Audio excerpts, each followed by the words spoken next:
All right, welcome to our first entire district Meet the Candidate Night. We've been doing these at Deke for many years. This is our first opportunity to do it for the entire district. I think you guys will enjoy this. It's fun. It's informative. I want to introduce a few people. I'm Robin Ferris. Standing over there is Wanda Cummings and Heather Holtz. And our moderator, Matt Burns. They all helped me put this thing together tonight. Matt, take it over. Thank you. Great. Hi, everyone. Like she said, my name is Matt Burns. For the last 10 years, I've been a journalist and editor working for a technology website called TechCrunch. In that position, I've interviewed dozens of heads of companies, high-ranking government officials, billionaires, entertainers, you name it, I've done it. But this is my first school board election, so I'm very excited to be here. Tonight, we're going to go through a few things. We're going to start out with a rapid-fire yes or no questions. They should be fun. Followed by statements from the candidates. The candidates have prepared 3-minute statements that they will read or say to you. And then there will be questions. Now, I must tell you the questions came primarily from myself. I wrote them. The committee helped with input from the community as well. However, none of the questions came from the school board or current school administration. We do have children here tonight, and let's show those children how democracy works. And let's be quiet and compassionate and considerate. Thank you very much. Let's get started. Okay, candidates. Yes or no, you can raise your hand to get started. Number 1, who can sing the Dragon Fight song? All right. Who attended the homecoming game? All right. Who has kids currently in the school district? Did you attend Swartz Creek yourself? Who has held an elected position before? Do you have a degree from a higher learning institution? From where? Ferris State. Great. Who's nervous? Okay, that concludes that. Nice and easy. I told you it would be. Let's start with statements. Mrs. Germain, you're the current school board president. Let's start with you. Well, thank you, Matt. I want to thank the committee for organizing this evening's event. I also want to thank all of you for taking your time and to express your interest into the district and the community at large. Tonight, I want to tell you about my background and experience and share with you the passion that I have for the success of all the children in the Swartz Creek School District. My best friend and husband, Rick, who's in the audience, and I have lived in the Swartz Creek community for over 35 years, where we chose to move to Swartz Creek and raise our 4 children, Aaron, Amanda, Austin, and Amelia, also known as the 4 A's. And they all graduated from Swartz Creek, and we were very proud of that. We were active in the schools and in the community. We were scouts, scout leaders. Mrs. Germain, can you talk speaker or closer to the mic, Sure. please? We were scout leaders, actually had Mr. Burns as a scout, and we were also involved in parent organizations, band, fundraising, and athletics. In addition to that, I have over 36 years of experience in business as a pharmacist and as a volunteer and board member for various community groups, organizations, and professional associations. Service on these boards and in leadership roles has provided me with a clear understanding of a board member's role and responsibility. Over the past 9 years, it has been my honor and privilege to serve our students, the district, and the community as a member of the Swartz Creek Board of Education. This is a responsibility that I take very seriously with a goal of positively affecting the academic achievement and future success of our children. I believe there are 2 main reasons to re-elect me to the Board of Education. First and foremost, I am committed to a focus on students and ensuring a quality education. And second, I ask that you consider the experience that I have gained in my professional career, community involvement, and as a committed Swartz Creek Board of Education member. As parents and concerned citizens of the Swartz Creek community, it's our responsibility to advocate for a sound educational foundation for our children. By working together, we can provide the potential for a bright, productive future for them and our community. In spite of the challenges related to enrollment and funding for education, great things are happening in Swartz Creek schools. We continue to attract families to Swartz Creek by offering creative and innovative educational opportunities from early childhood through adult education. Our talented educators and administrators who nurture our students' academic and future success have access to high-quality professional development that supports the most current instructional strategies, and that makes Swartz Creek a leader throughout the region and the state. We continue to invest in technology and its integration into the curriculum, and the integration of the STEM education into the curriculum K through 12 is a district priority. State and local assessments continue to demonstrate that our students are learning and growing. This beautiful performing arts center, where we sit tonight, supports students' involvement in the arts and continues to expand the culture of the greater Swartz Creek community. As a result of good stewardship of the district's finances, over the past 4 years, we've been able to put back into our district fund equity over $1 million. I look forward to the opportunity to continue serving the children, families, and the community as a Board of Education member.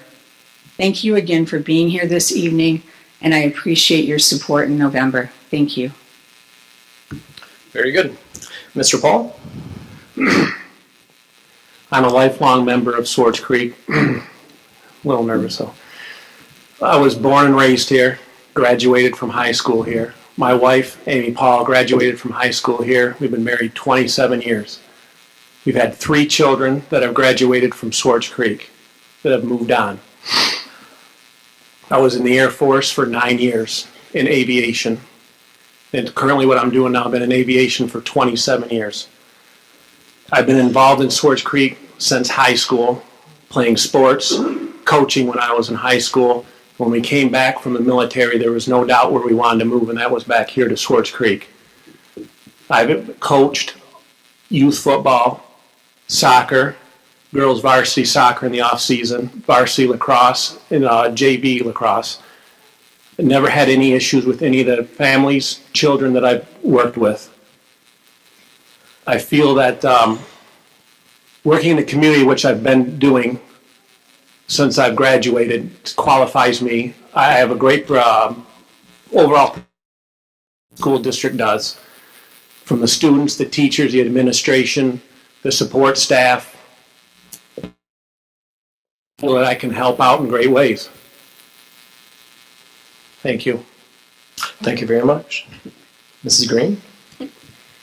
First, I'd like to thank everyone for coming and taking the time out of your busy evenings to come out and meet with us. I moved here 11 years ago from Roseville, Michigan, where I was born and raised. I moved back to Michigan when my oldest was 2 years old. Before moving to this area, I spent a lot of time visiting friends and family and just loved the area. Like many folks, I did a lot of research on the school districts and was drawn to Swartz Creek. I love the area and the community. I have 2 sons, one that just graduated from Swartz Creek and another in 4th grade.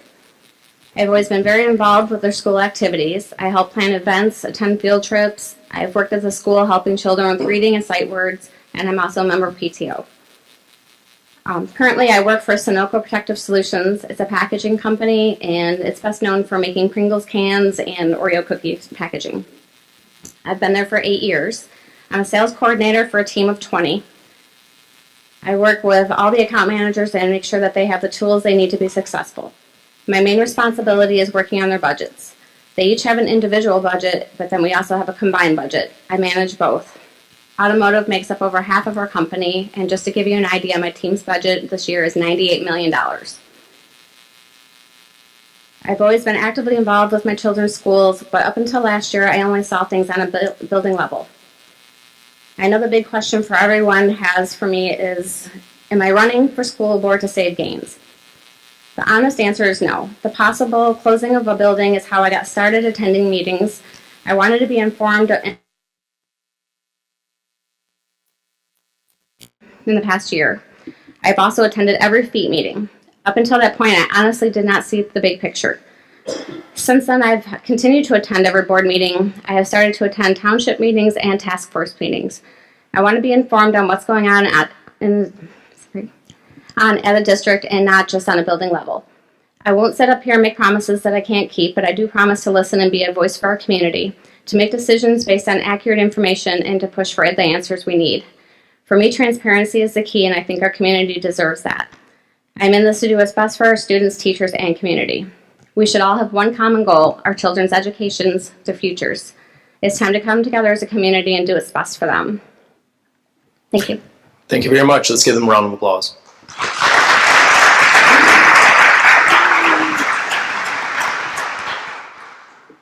Mrs. Germain, you're the current school board president. What do you see as the biggest crisis facing our school district, and how are you addressing it, and how will you address it in the future? If I may define crisis, I will define it as urgent matter.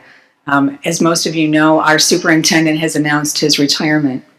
And so one of the most urgent matters that we have is to recruit and successfully retain a superintendent that will have a vision and the best interest of our students and comes prepared to manage the finances of a district and can be closely communicating with the community about all of those important things along the way. That is the most critical. There is another more critical as far as the budget, and that is to look at the facilities within our district. Nobody ever said it was going to be easy. We started that process last year. We do need to look at the effective and efficient use of our facilities, and consider the possible consolidation of buildings and programs as a result of that. And I will say it again, nobody said that was easy, but it may be necessary. Thank you. Mr. Paul, do you agree? Yes, I would. I think it's very important to find a superintendent that we're going to work together. We have to bring unity back to the school board, to the administration and the teachers. We have to come together. If we don't come together, we're not going to make it. And how would you come together?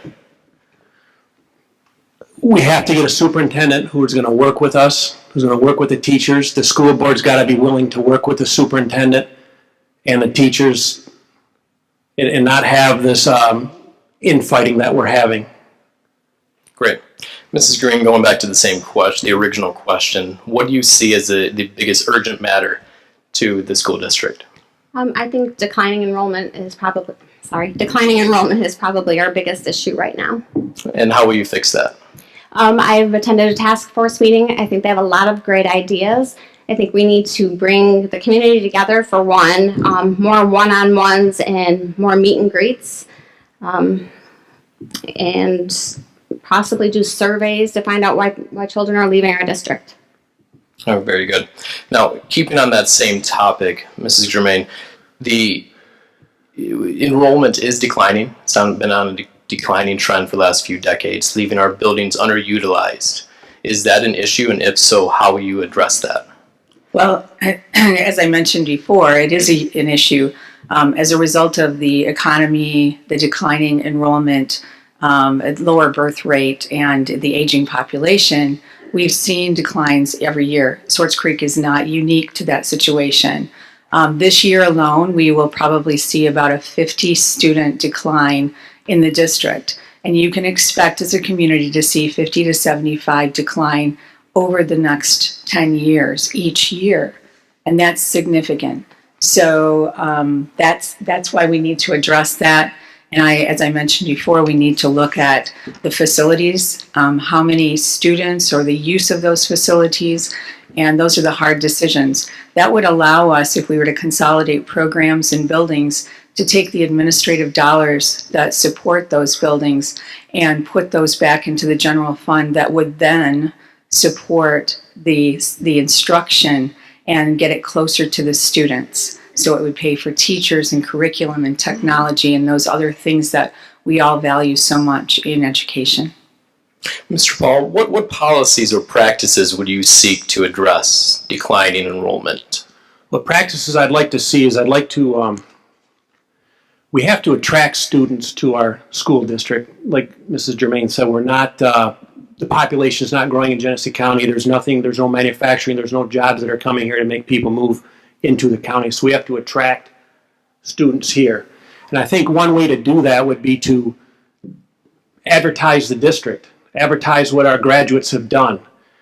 I mean, does anybody know what our graduates have done 2 years ago? The class of 2014, where are they at now? What are they doing? Nobody knows that. The positives and the education that this district has put forth into the world. I think positive advertising would help. The Swartz Creek Academy, I think, is very positive to bring people in there, into the district. Great, and I want to come back to that, but Mrs. Green, I want to give you a chance to address this as well. What are some policies that you would do to increase enrollment or address it? I think we need to use our assets, the cage, the pack, a blue ribbon school, a leader in me schools, all the great things that our buildings do to promote our district. Some schools have advertisements in movie theaters. I think there's a lot more we can do to promote. What is something specific we can promote? Well, Specifically, how would you do that? by promoting it, well, I know we're working on branding the cage currently. I think that will be huge for us if we can figure out how to utilize it and actually make money from it. As far as advertising, our schools, we have the highest test scores in the district. And we're just doing great things, and I think we need to promote that. Very good. At the beginning, you listed off some things, some highlights. What do you see as the strongest asset to Swartz Creek? I think we do a lot as a district. I think we have a lot of great things, and I think each building has a lot of great things that we need to promote more. I don't know that there's one specific. Definitely, I think every building has its own unique. Great. Mrs. Germain, what do you see as the strongest asset that we have? So that's a great question, and there are people sitting here in the audience that are part of this answer that I will give. There are so many diverse opportunities for the students and the families who will come to Swartz Creek, whether they physically live here or they reside outside of the Swartz Creek district. We have an incredible early childhood program that is attracting families who may initially put their child in that program and eventually bring all of their children here. We also have the continuum of education all the way up to adult education. In between, we have incredible educators. The curriculum includes the use of technology. We have been out in front of that for several years when we made the district wireless. That was an expensive investment, but it was well worth its investment and the dollars that we spent. We also have opportunities for the STEM education that's been now implemented throughout the entire district. It went from Deke to all of the elementary schools, and this year it will be also in middle school, and with the assistance of the grant that the high school has, it will also be in the high school, and that's very exciting. We're preparing our students, our young folks that are sitting here in the audience, for careers that don't even exist yet. And finally, I will also mention we have the Academy, which is attracting students that have diverse needs. They take a different path to get to their success. And Mr. Thompson and his staff are doing an amazing job with those students. We also have dual enrollment for the high school students. And this year we have an offering with the University of Michigan that allows high school students to be in high school and college at the same time and to seek criminal justice credits. And I think those are amazing things that we need to package and we need to sell out there throughout all of the region. And I can't say enough about this facility. We attract families because we have this facility. I don't know if most of you know, but we were the last Class A school in the state of Michigan to have a performing arts center. And I'm incredibly proud of this facility and very happy that families who have children who are looking to be in performing arts and drama or have some kind of an experience that would allow them to be successful in the future are attracted to this building itself. So that's what I would package. I think we have an amazing array of opportunities, and we just need to put it in the right package to sell it. Great. Mr. Paul, you brought up this topic, so I'll give you the last word. What do you see as a strong asset to us? The strongest asset that I see, and I'm speaking from the heart here, and I know, I got to believe it's our teachers. And I personally get to see the work that the teachers put in. Not just my wife, but I know a lot of teachers. And the work they do, the hours they put in, is just, it's undescribable. I don't think people truly realize the amount of time that they put in to preparing lessons, to the phone calls, to everything from the personal level all the way up to the educational level. Everyone should get involved. Everyone has a little bit of time to help get involved and help out. I think that would be tremendous. I mean, mentors to go in to read in the elementary schools, to help the teachers out, just to get involved in the school. This is our future. These are the kids going to pay our retirements, and take care of us when we're sick and fight our wars. We need to get involved in this community with the kids and support the teachers. Great, thank you very much. Now, tonight we've addressed declining enrollment and we touched on budget issues, but I think we're dancing around a core topic tonight. And under what circumstances should the Gaines Elementary School be closed? Mrs. Germain, we'll start with you. Well, I don't know that we've targeted a particular building. However, Gaines and Deke and Mary Crapo were on a list. If you look at the enrollment within the schools and you compare current enrollment, Deke has 300 children, Gaines has 167. And the capacity of that building, of those buildings, is far greater. And so I don't know if that answers your question. Well, the question is, under what circumstances should it be closed? Or should a building be closed? What needs to happen? Okay, so under what circumstances? I believe that you have to be realistic. It's an emotional decision. As Mrs. Green has mentioned, it's a small school in a small community if you're looking at Gaines. It's a very emotionally charged decision.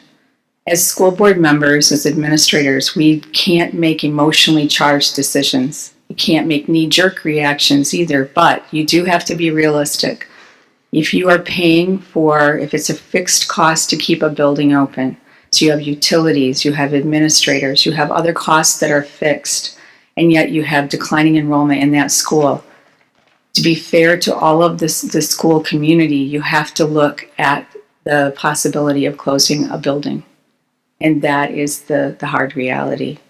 That, like I said before, that money, if we were to close a facility, that money goes right back to the general fund, which is what pays for teachers, curriculum, technology, and anything else that touches our students directly. And that's why it's incredibly important. Very challenging, but very important. Thank you. Mrs. Green, same question. Okay. Believe me, I understand about the declining enrollment and that some tough decisions may need to be made. But I believe before closing any building, whether it be Gaines or any other one, we need to evaluate and potentially exhaust all other possibilities. We need to discuss all options and come up with a game plan to how we would achieve the results that would benefit us as a district. Being transparent and explaining the hows and whys is very vital in this situation. Great. Can you answer what would need to happen for you to endorse closing a school as a member of the school board? I would want to know how it would benefit us as a district. I would want to know what the plan was. It would have to be laid out. Mm-hmm. Show me if we're going to close a building, how are we going to get those children to school? What are we going to do with the teachers? I want to see a transparent plan. Great. Thank you very much. Mr. Paul, Say that question one more time, please. under what circumstances would you support closing a building in Swartz Creek? I think after an exhaustive research, that if that was our only option, then I would have to support it as long as I felt confident that was the last resort. No impact on the students, no impact or job loss to the teachers would be the top priority. And if that was the final decision, then whatever building we decided on, I would support it.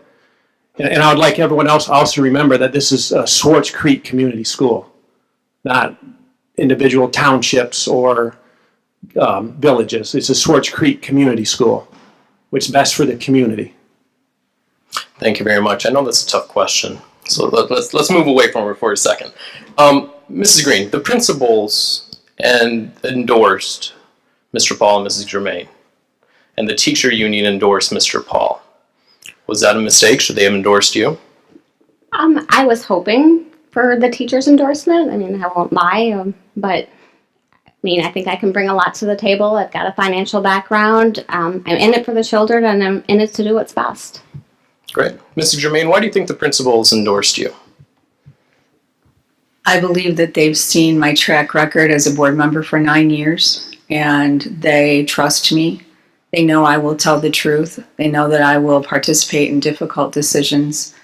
They also know that I have the children's best interest in mind, and that I do support our educators, because without them, that we're nothing. I just want to mention that I was interviewed by both groups, and I was glad to be able to discuss with them and have a chance to have an open conversation.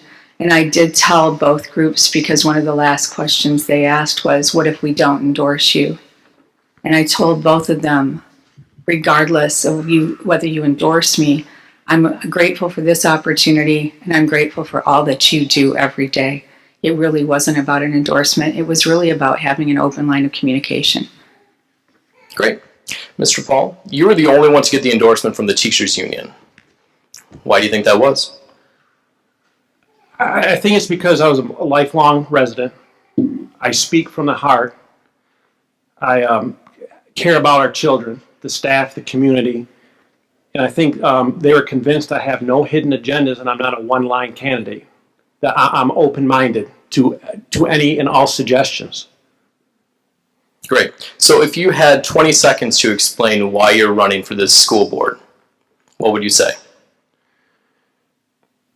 Because I'm like I said, a lifelong resident of Swartz Creek, and the infighting that's being done to this community and being tore apart from not being unified is just that's my main reason I'm running. I think I can step forward and try and help unify this board and this community and the administration and the teachers. Great. That was 24 seconds. Mrs. Germain, same question. If you had 20 seconds to explain why you're running, what would you say? I am a very experienced, committed school board member who has the best interest of children in mind. Ask anybody who knows me. They will know I put children first. I always ask how any decision that we're going to be making affects our kids. And that philosophy has remained intact in the last 9 years that I've been a board member. Because that hasn't changed, that's why I chose to run again. 22 seconds. Thank you very much. Mrs. Green, if you had 20 seconds to explain why you're running, your motivation, what would you say? I chose to move to Swartz Creek. I love the area. I love the community. I am fighting for transparency and for our children and for their futures. That was only 9 seconds. Do you have anything else to say? No. All right, great. Thank you very much. So the current school board is very divided. It's known for that.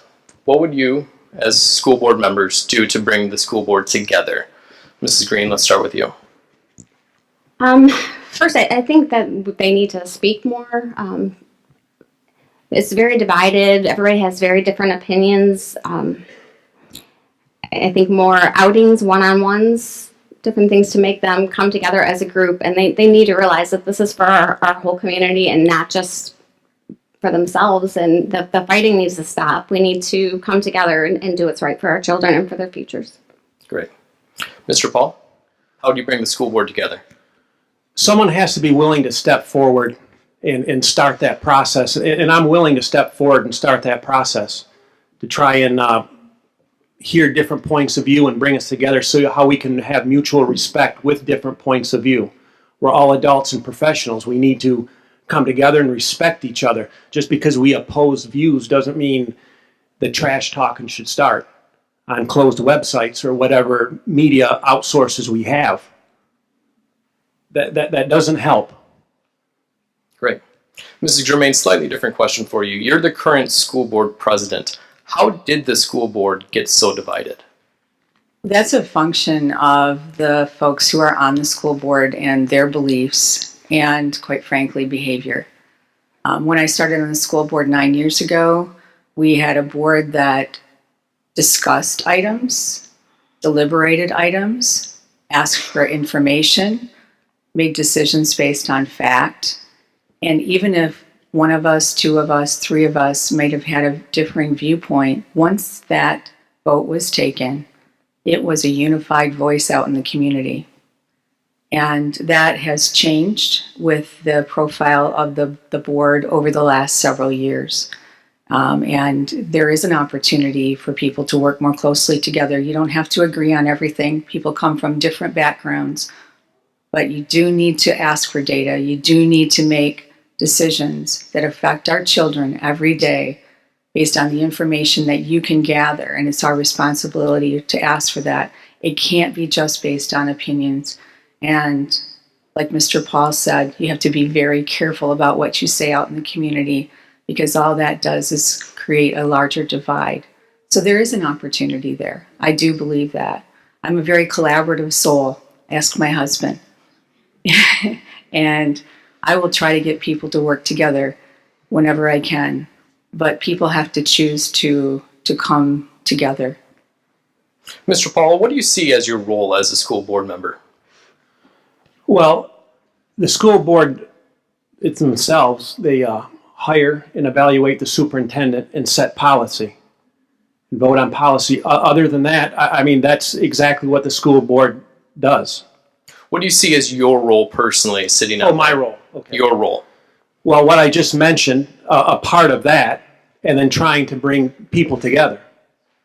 Great. I talked to a school board member, I believe, from about 10 years ago. And he told me, if you're a part of a good school board, it's a pretty awesome experience because you can have 7 adults who can have 7 different opinions, disagree on these opinions, but respect each other. And at the end of the board meeting, you can go get yourself a soda pop and discuss it. And that's what we need to do because it's for our community and the schools. I don't know if people truly understand what would happen if we continue this. I mean, you have to look at Flint and Detroit to see what would happen.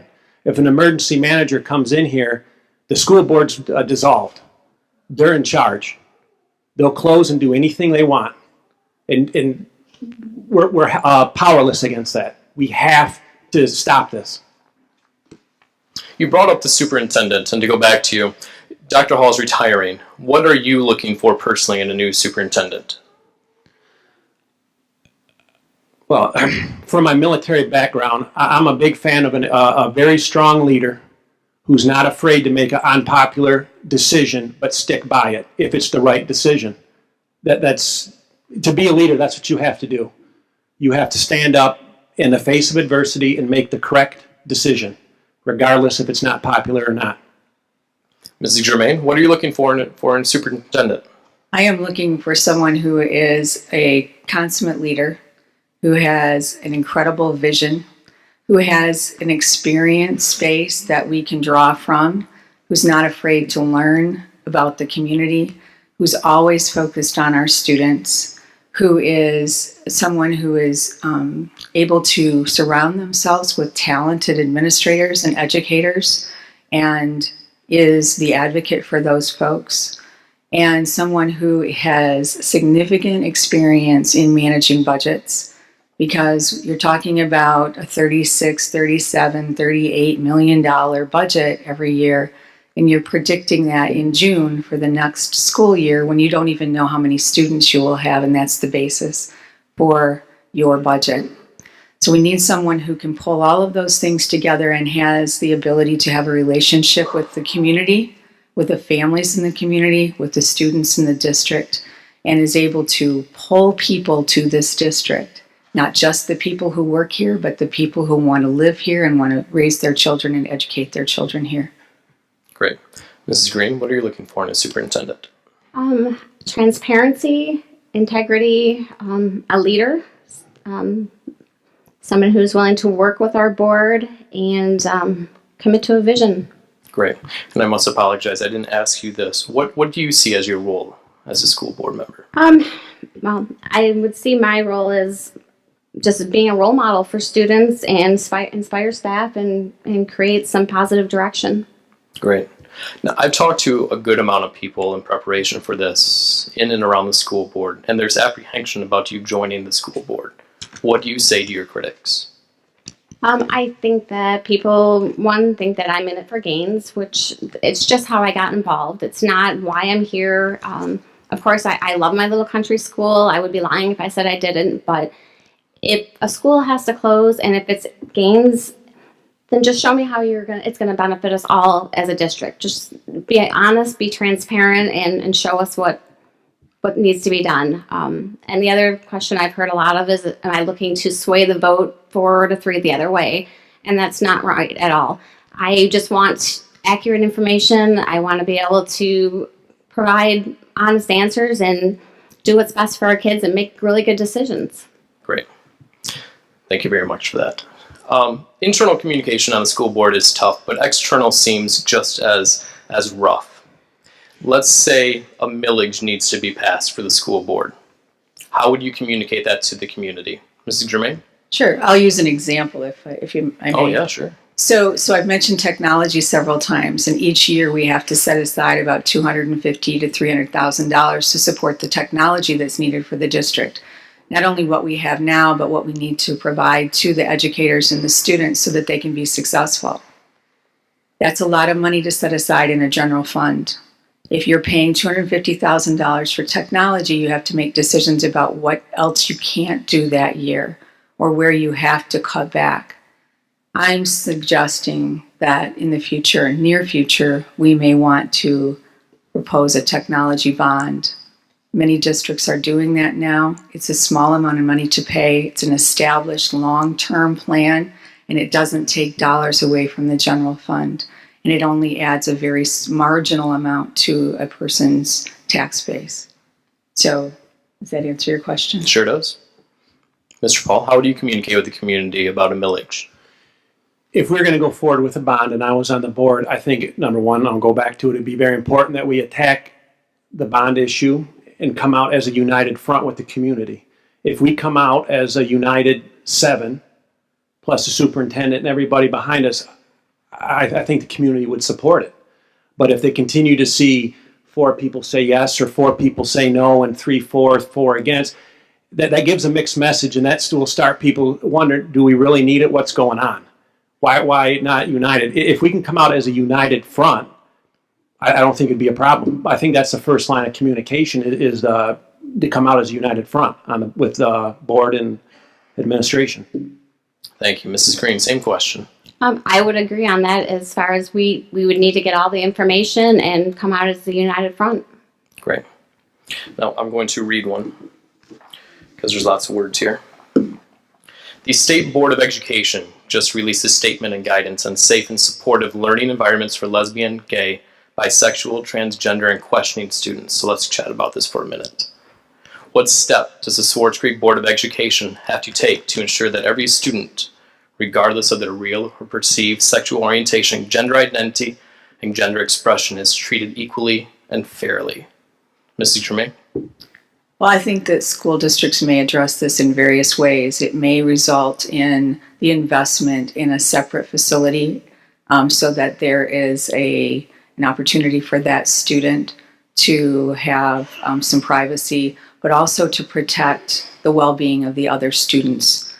So that may be a way that we could, as a district, address this. I'm not familiar with how some of the districts in the state have addressed it, but I'm keeping close tabs on it. But it is going to be something that we will have to address soon.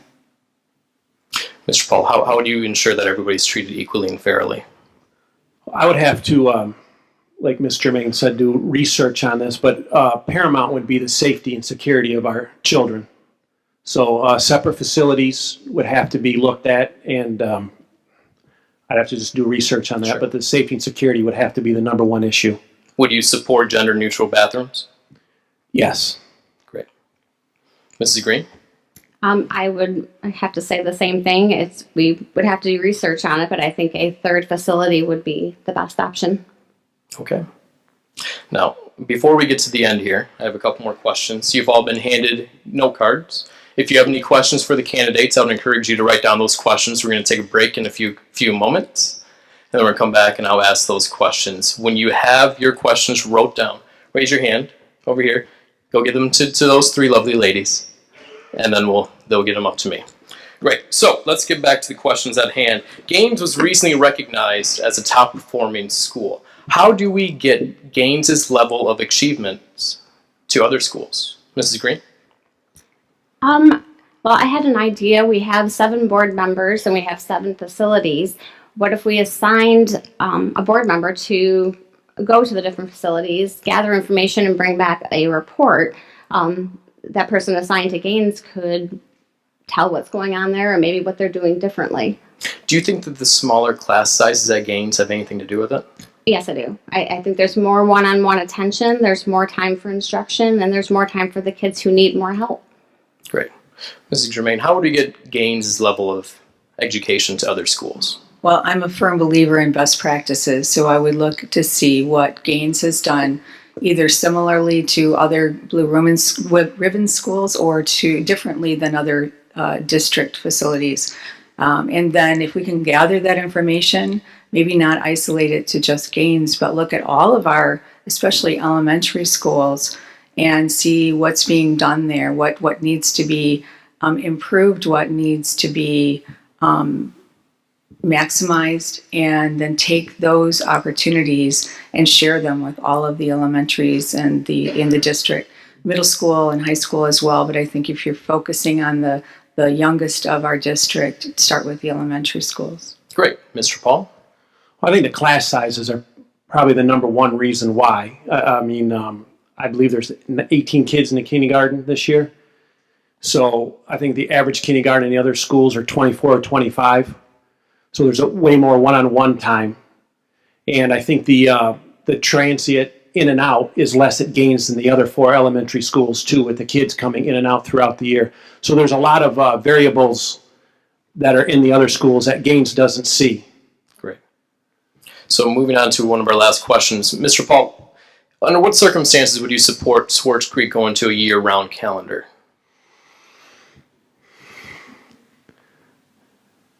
I'd have to study that one. I don't know what the benefit of that would be.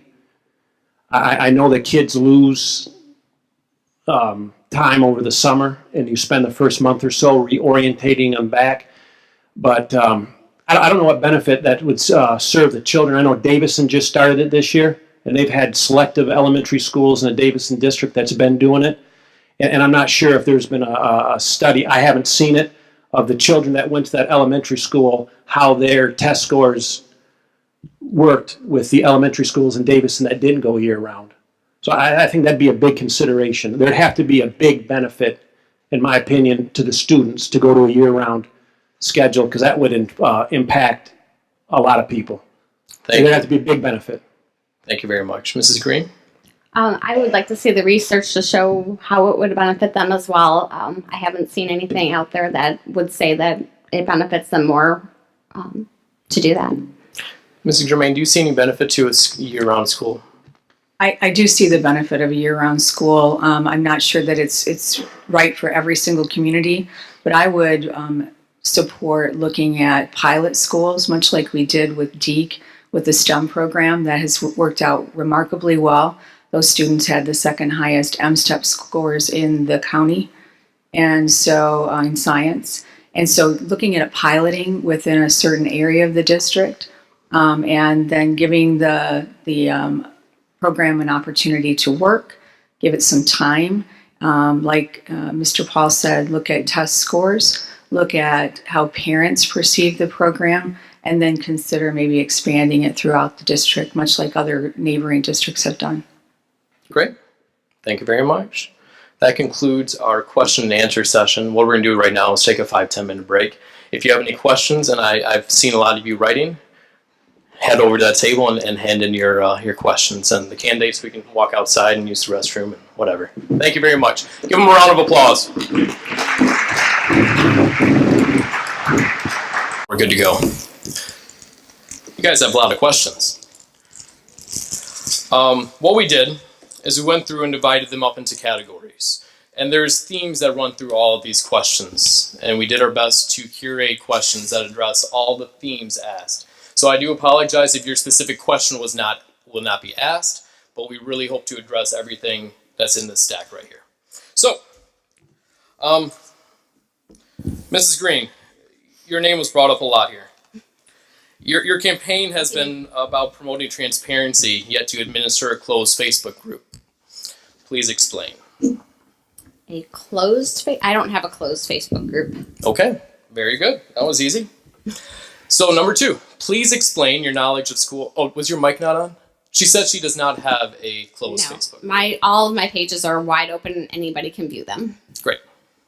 All right, Mr. Paul, let's start with you on this one. This will be for all 3 of you. Please explain your knowledge of school finance and what is your general understanding of the budget, building, site, and the sinking fund? All right. I know in the budget that there's different buckets that you can pull money from. The a sinking fund is meant for, let me look here, I have it down, is for, I think, buying land, building improvements. And this is the one area that, the budget's not approved until June, so I have plenty of time to study up on this one. I know that there's different buckets that you can spend from. So I'm going to leave it at that. I'm going Great. to say I'm weak there, but I have plenty of time to catch up on that. Thank you. Mrs. Green, same question. What's your knowledge of the school finance? Well, I know we have actually several different buckets. We have the general fund, we have the sinking fund. We also have the building and site.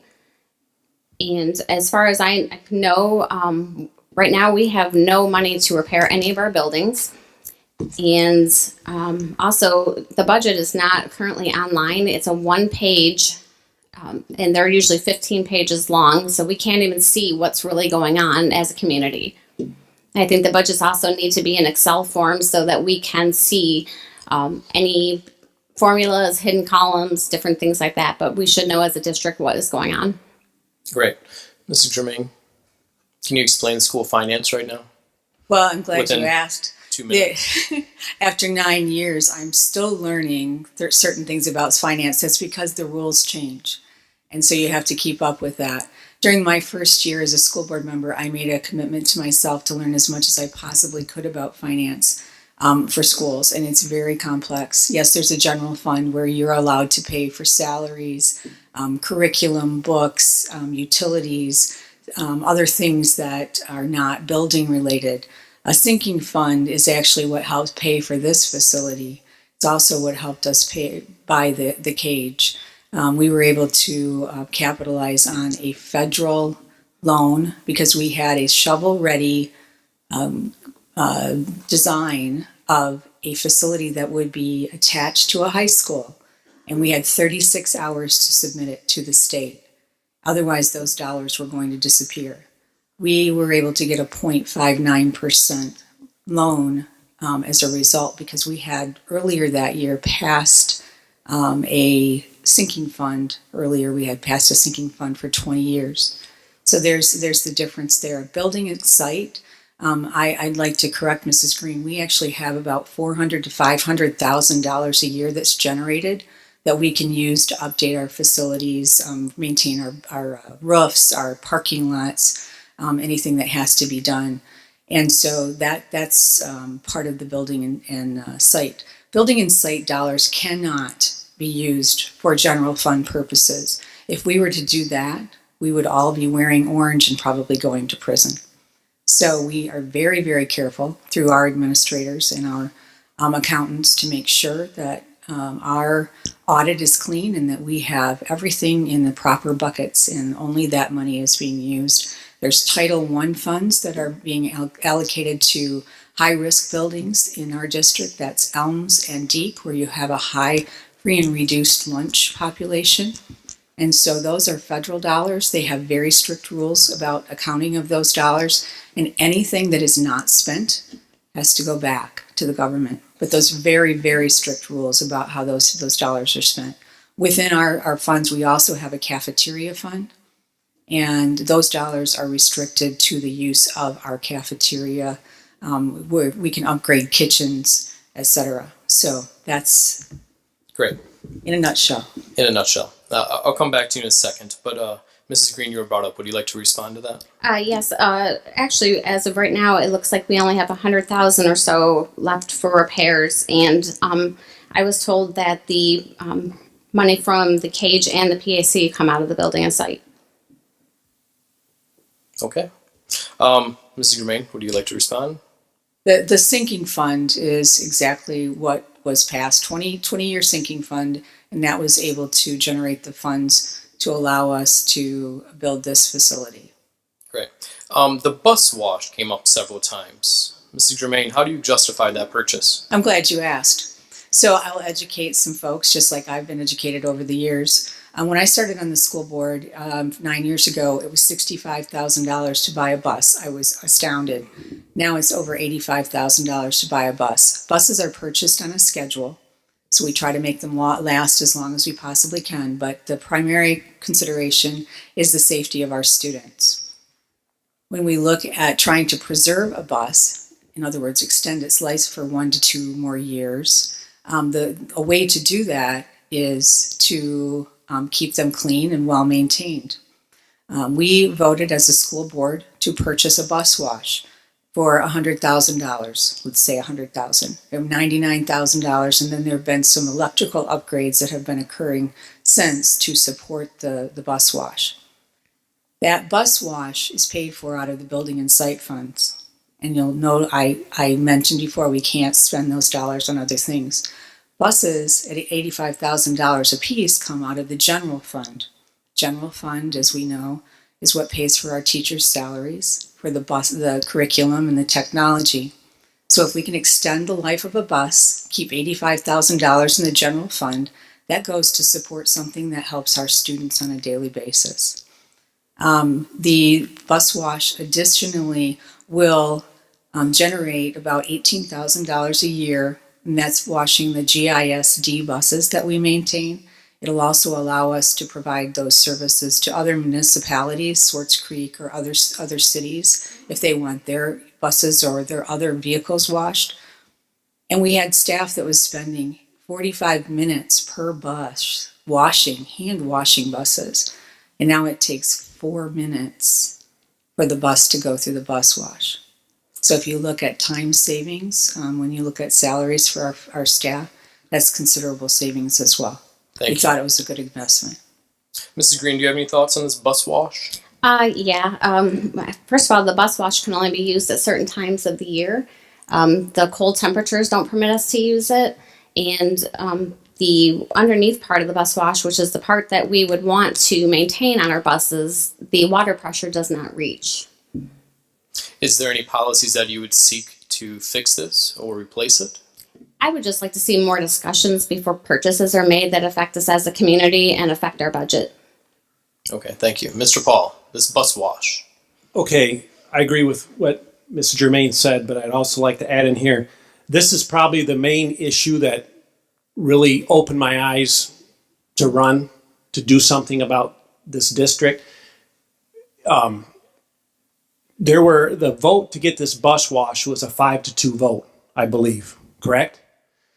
There was a recall on 2 of those members. 2 members couldn't be recalled because they were in the end of their term.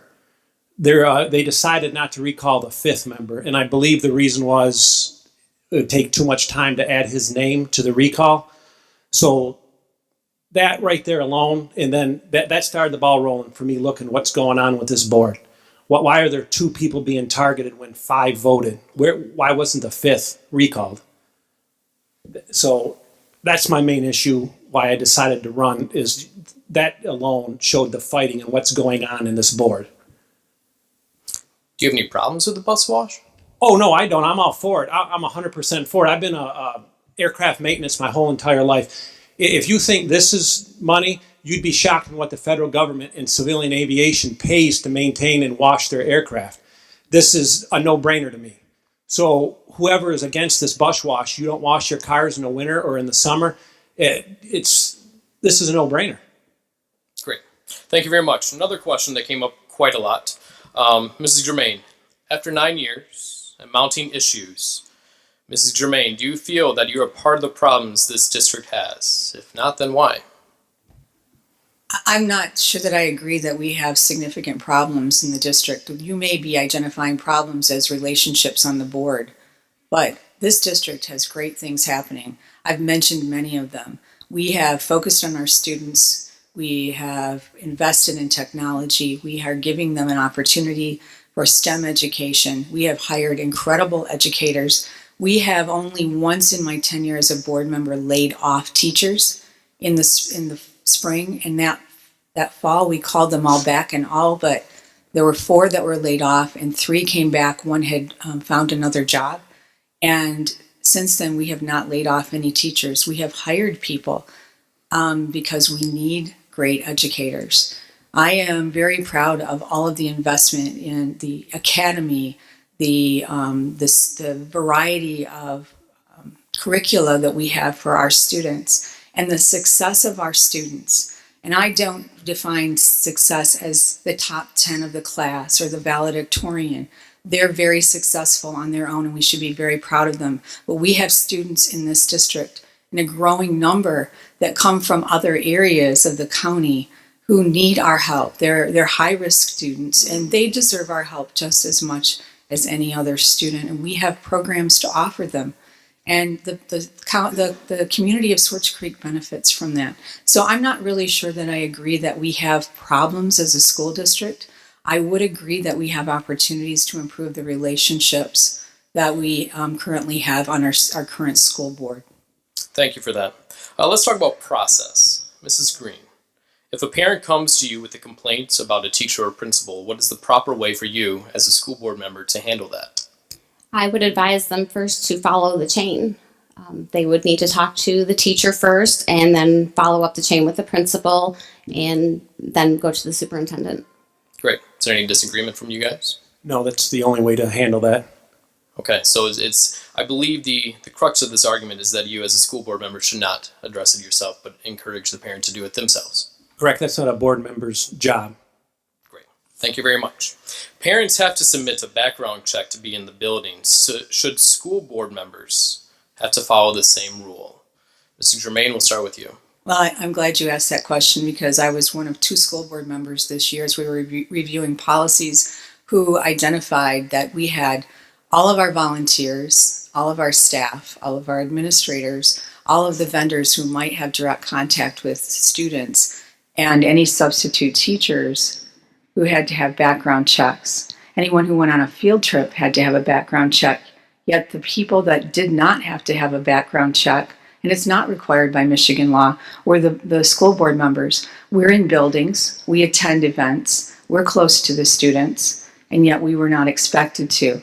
So I was one of 2 school board members who was a strong advocate of changing our policy to require or strongly suggest that candidates for the school board disclose their background checks. And we've since made that change to the policy that the superintendent, once the candidates were known, would then send a certified letter to those candidates suggesting that they do get a background check, which is on the iChat website for only $10. It takes several minutes. It takes longer to actually enter your credit card information for the $10 than it does for it to come back to you. So I was a strong advocate of that. Great. Mrs. Green, same question. Do you support school board members having background checks? Yes, if they're going to be in the schools with their children, yes, they should have background checks. And especially if they're going to attend school functions or go on field trips or be involved with the kids. Great. Mr. Paul? Yes, I agree they should. If you want transparency, then yes, definitely. I think school board members should have background checks. Should be nothing to hide whatsoever. Great, thank you. Mr. Paul, we'll stay with you. As a school board member, from whom will you seek advice and input on key decisions? The other members, probably the senior members of the board who've been on for a while, who have the experience. That's how you start working together. You lean on your senior board members who've been there for 8, 9, 10, 4 years, whatever, they have the experience. You do the research yourself to make sure that you're not being led on a certain path. And if you are sure you're not being led on that path, I would lean on the experienced members of the board. Thank you. Mrs. Green? I would want to gather all the accurate information, and I would also ask a lot of questions and ask fellow board members for their opinions. From who would you ask those questions? All of the board members. Great. Mrs. Germain, where do you get your information from? Well, I do rely on information that's available to school board members for general topics. I also have available the other school board members, but I also rely heavily on getting answers to questions. So if a question involves gathering data, asking the administrators, specifically the superintendent, because the superintendent is the only employee of the school board to gather that information, and then it's up to the superintendent and their administrators to gather that information and give it back to the board so that we can make an informed decision. Great, thank you. Mr. Paul, how do you create a positive culture on social media? You have to eliminate the negative, and there's a lot of negative out there. I know Ms. Green said there's not closed websites, but I know firsthand there is, because I'm not a social media person, but since I started to run, there are closed sessions. Concerned Parents is one of them. I can't join it unless I'm invited. If you're invited to something, that means it's closed, correct? So we have to eliminate the negative first. If there's something that needs to be said to a board member or a administrator, they should confront the individual to person and not put it on. That right there is a tool that's probably being used to distract people from coming to this district, in my opinion. If I was moving into this district, the best research we have is the internet nowadays, correct? You would just start researching all the comments being made. I don't see too many positive ones. We have to eliminate those negative ones. If you got a problem with me, talk to me. I know the social media has created a lot of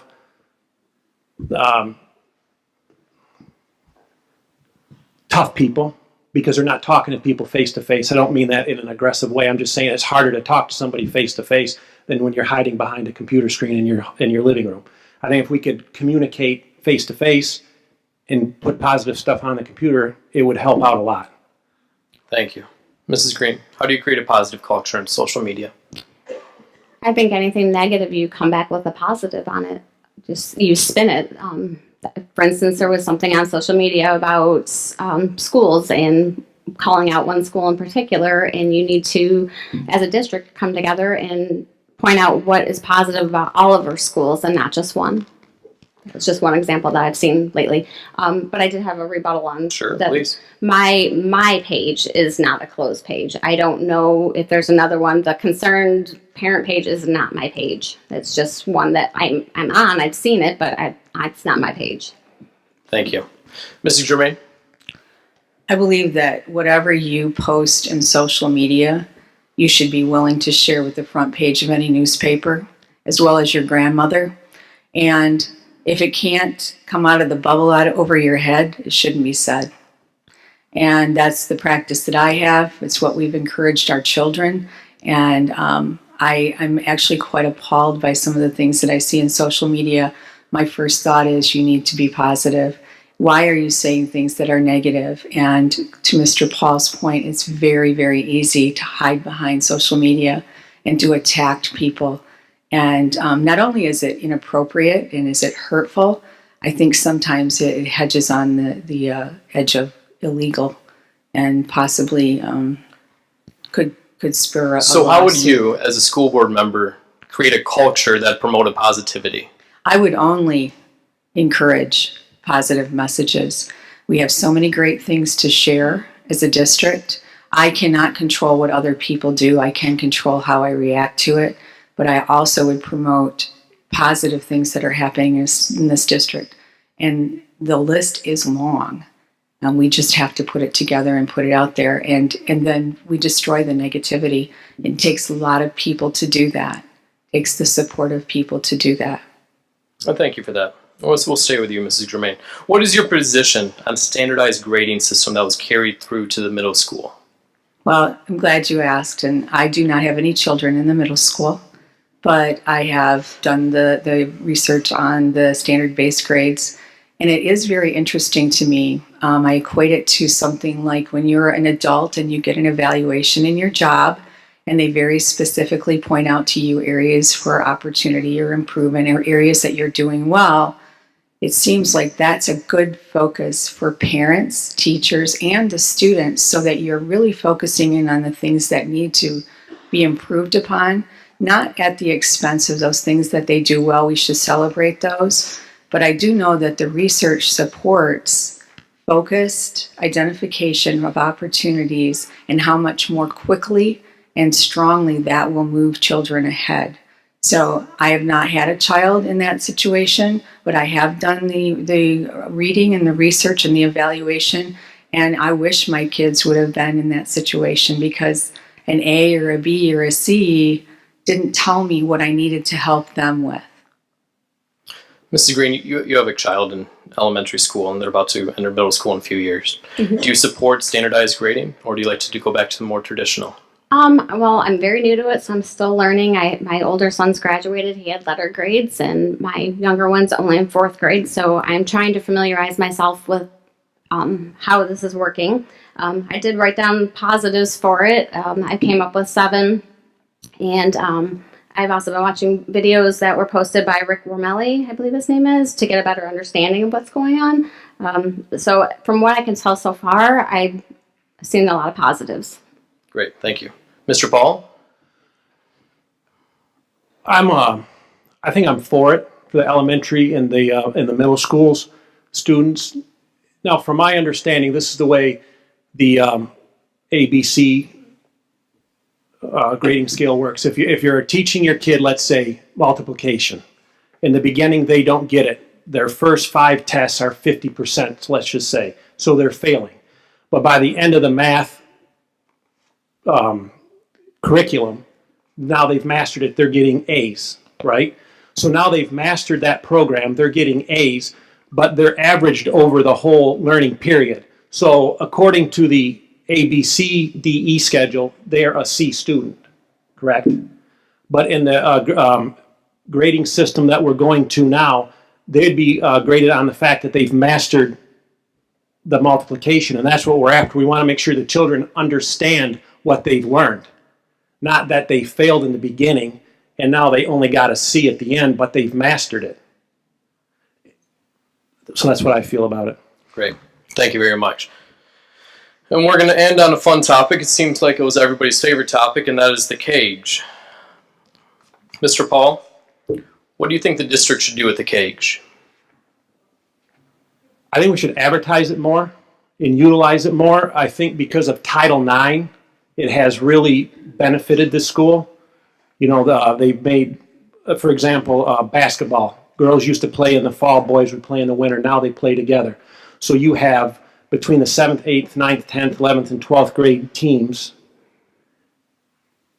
2 schools they can actually practice in the middle school and high school. So practices were getting out 10, 11, 12 o'clock at night. Number one, that's not beneficial to the students because the older kids would practice first, and then it would go from there. The younger kids were practicing at night. The cage can be utilized for, we just need to advertise it. And once we advertise it, who do we advertise to? The youth basketball, I think you can play volleyball in there. There's travel volleyball, the travel basketball. We could probably keep it full if you advertise. We're in a pretty central location. Thank you very much. Mrs. Germain, what should we do with the cage? I think we should also put the name Swartz Creek Cage on it so that we equate it with the school. I think that's something that's missing. So if you're looking to attract people to the district, they will now tie that to the school. I do believe that we have to promote it for other events. It's a beautiful facility. It's great for sports. And as Mr. Paul mentioned, that was the reason that the district purchased it, was because we had students that were practicing very late in the evening and then had to go to school in the morning, but they had to do homework somewhere in between. And so there's an opportunity there. I know when we purchased the cage, there was some discussion about eventually moving the administration building in there because there was some room. That administration building, if you haven't had the pleasure of being there recently, it's an old building, and we keep the roof intact, and Mrs. Ferris can speak to that. She's there every single day. It's a nice building, but it's old, and its time will eventually run out. There's also an opportunity for early childhood educational programs within that building, and we can rent it for conferences. I know we've had some student conferences there. There's a lot of things, but this group that Mr. Thompson is heading up, this enrollment task force, they'll be looking at a lot of those different opportunities, and I'm really excited to see what they come up with. Thank you. Mrs. Green? Okay, I feel like I'm kind of repeating what everybody else is saying, but I did attend the last task force meeting, and we saw the branding of the cage. I thought it was really interesting, making it part of Swartz Creek, so people know. A lot of people didn't know in the community that we actually owned it. I think we should open it up to maybe kids, teenagers. They really don't have anything to do. There's not a bowling alley, there's not a skating rink or anything in Creek, but if we had more opportunities for maybe somebody who doesn't play sports or is not on a league, but something for them to actually do, somewhere to hang out with friends. Right Right now, the cage, I think, is costing us money, but I'd like to see what exactly those dollars are. It's not online right now.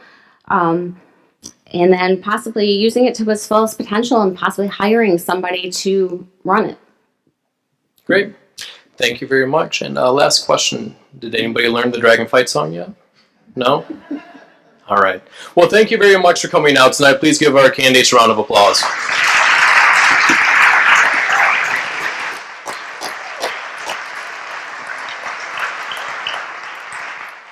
And I think everybody should be reminded about the social media part, about positivity, especially tonight.